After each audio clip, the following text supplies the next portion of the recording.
Hello, I'm Bronze Age, Director of the Secret Underground Laboratory Recovery at Salvage. And today we have a package from a special friend of the lab. Some people may be familiar with the story of Mudbone and Toodlum. If you're not, you can Google it because it's complicated and I don't want to go through the whole thing. But the important part of the story is Mudbone and Toodlum needed to go see Miss Rudolf, our old friend. Miss Rudolf was a witch lady, and she would cure people of curses, which is why they went to see her. Because Toodlum had a bad curse on him. Again, not really important. But when they got there, first thing they saw was Miss Rudolf, who had a monkey foot on a string hanging around her neck. The second thing they saw was a three-legged monkey that didn't give her no trouble at all. Now, the story gets kind of sad right here because monkeys don't live forever. And so Miss Rudolph decided she wanted to honor her monkey by making it into a lamp. And she knew that we were just the people to handle that problem. So she boxed him up pretty much in the condition he was when he was alive. But she thought it just wasn't right to make him into a lamp with only 3 legs. So, having saved the old leg, she sent them to us, and we're going to try and put Miss Rudolph's monkey back together somehow.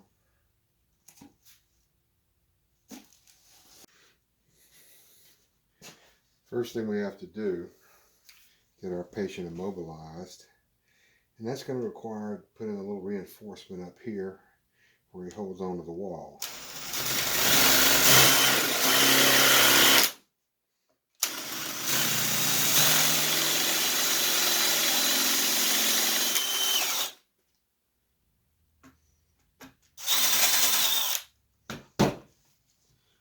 That's going to allow me to put some body filler in there so the screws will have a stronger place to hold on to. And we're going to end up breaking this arm off. Now while I thought the camera was running, I took some auto body filler, mixed it up, and put it in a Ziploc bag and used it like a piping bag to fill up this cavity in this little facsimile rock that the monkey's holding on to. And this stuff is already starting to harden. In another 5 or 10 minutes, this will be hard enough that I can drill a hole through it so that when I put the screw in here, it's going to hold nice and tight and won't have to worry about risking breaking any more of this kind of delicate polymer resin. And the reason it's delicate is because it's so thin, cracks easily, quite brittle.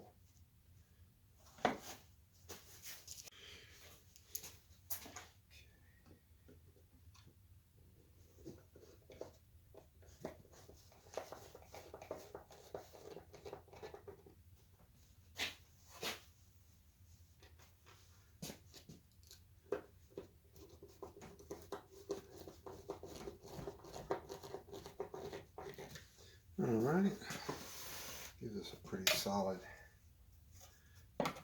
hold there.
Mr. Monkey is now ready for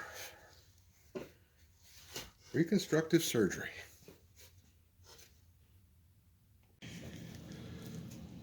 First thing we have to do is get a stronger foundation in the monkey leg so that we can join the two pieces back together and avoid making a huge mess at the same time.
I'm sure you've seen this on cooking shows. Works pretty much the same.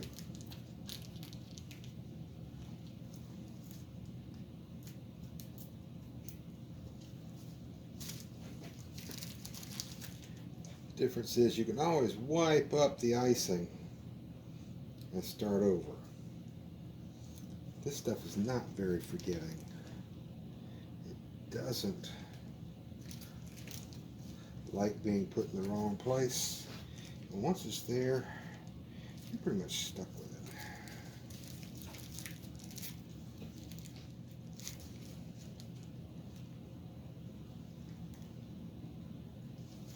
it. And that's the first of several applications till we get enough built up to where it actually can hold a screw or a pin to put it back together.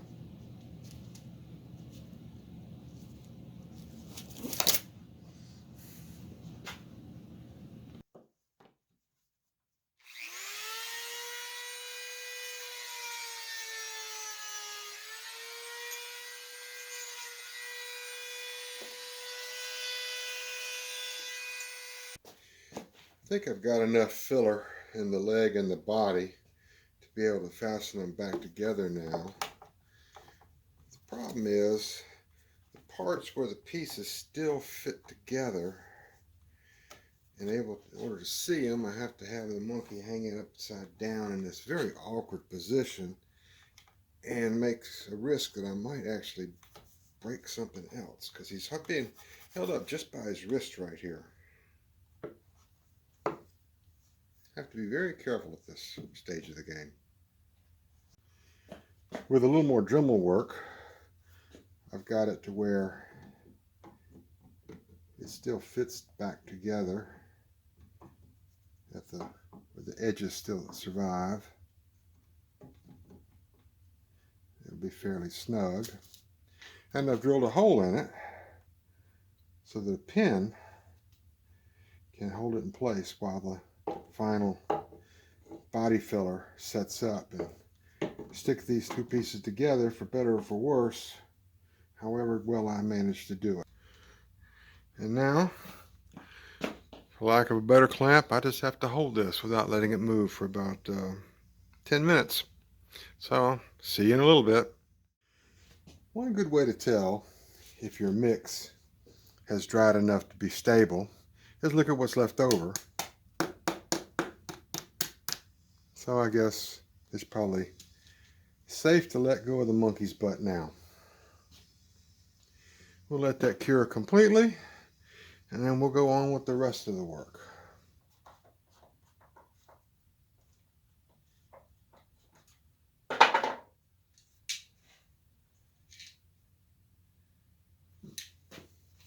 It's not too bad. A little more filler work, a little more cosmetic work, and we'll be back on the job. A lot of this kind of work consists of just figuring out how you're going to hold the piece still while you're working on it. I mean, there's really no book you can go look. It says step 5, bungee the monkey to a board you've got clamped in the vise.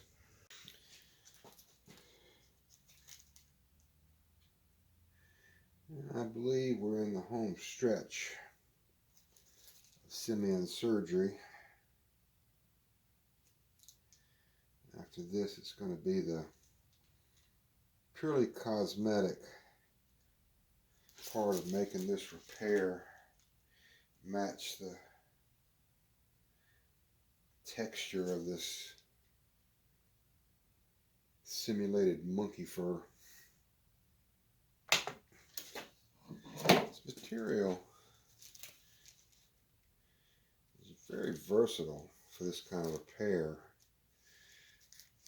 but for getting the finish on it, you've got a short window between when it's too sticky to mess with and when it's too hard to really get it to work right.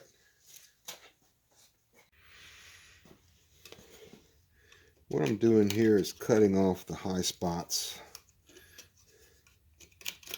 They get kind of whipped up like white caps when you're trying to smooth it, get it down while it's still really gooey. In another couple of minutes, this stuff will be too hard to even cut with the razor blade. And then you go to sanding it. And there'll be one more coat, very, very thin. And then I'll try to reproduce this texture. And it'll be ready for paint.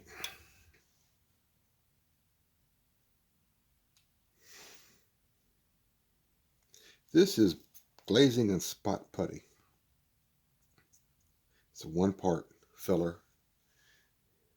It's made for filling in tiny little cracks and craters that are left in the 2-part body filler compound.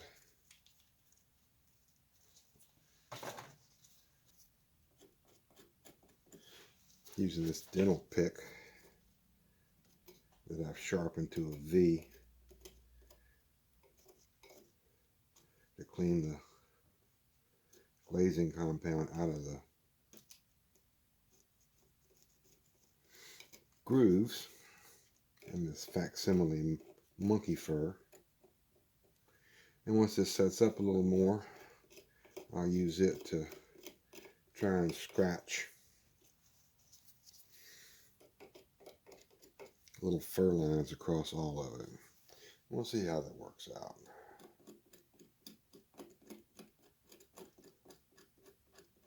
Of course, like anybody who's ever had a broken bone, and speaking from experience, so you know, it never gets back to exactly the way it was before.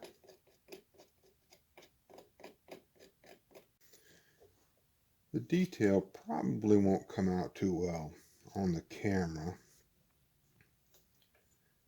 but this dental pick with a V ground into the end of it is doing a pretty good job of creating the texture that we want.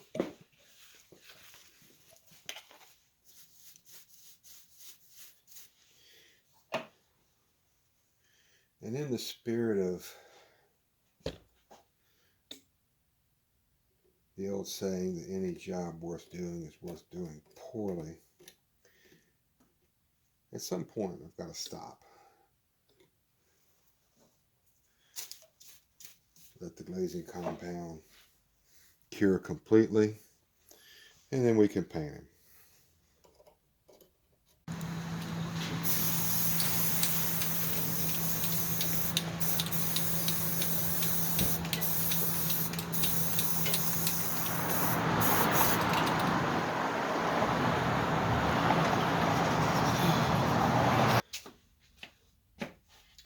Well, the paint is dry.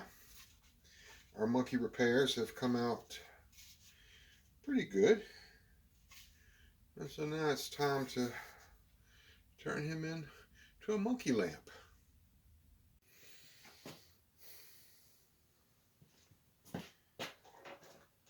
We have our monkey lamp making material here. Black lamp cord.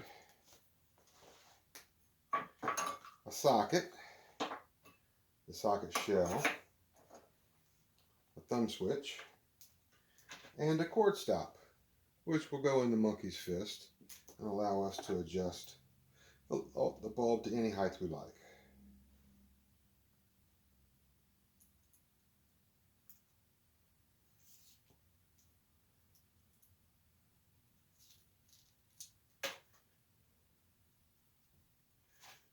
And the cord has to go through the monkey's fist before we do anything else. Then through the shell.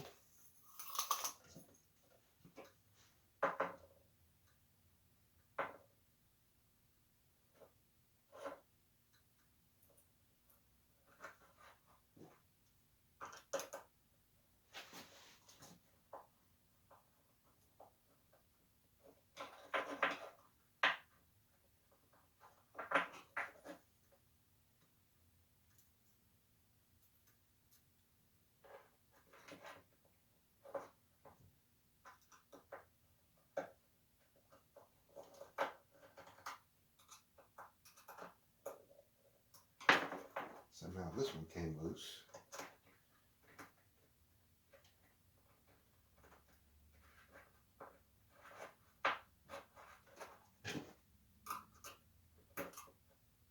Okay.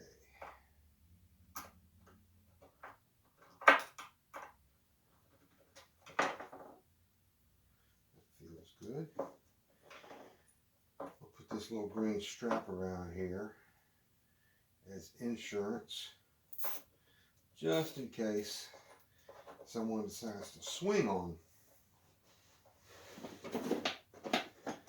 the lamp bulb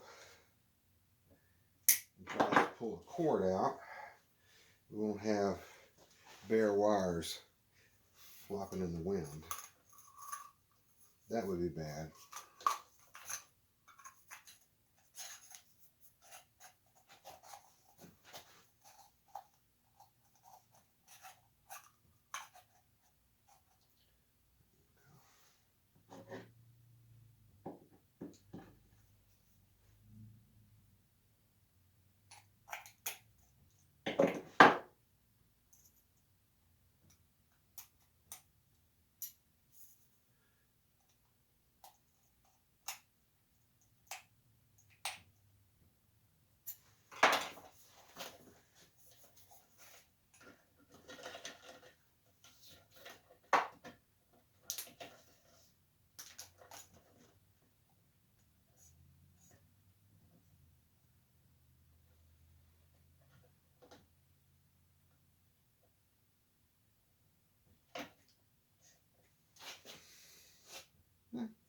That looks good so far.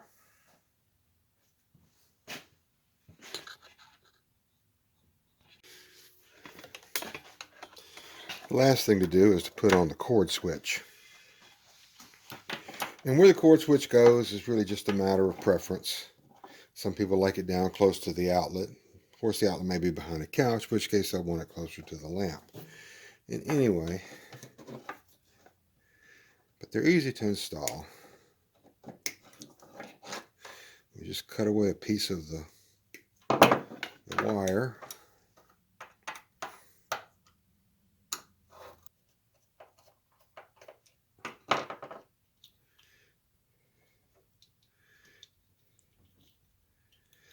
Once it's apart, see these little barbs right there. They're actually going to punch a hole through the insulation and act as our switch.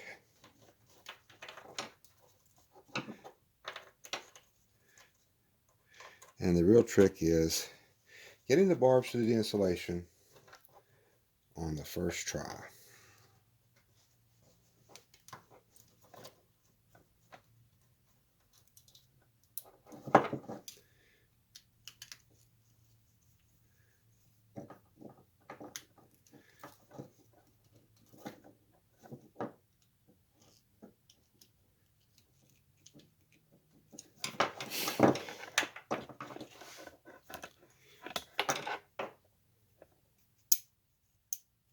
And that's how that works. We have a nice ornamental bulb here. Not very bright, so it won't need a shade. Let's pull this up here. Plug it in. No sparks, so that's good. And it works. This is Bronze Age, Director of the Secret Underground Laboratory Recovery and Salvage. And on behalf of myself, the lab, and Miss Rudolf, and Miss Rudolf's monkey, who is no longer the three-legged monkey, we thank you for watching this video. I ask you to please like and subscribe. We'll have more videos coming out soon, and we hope they make more sense than this one does. Thank you.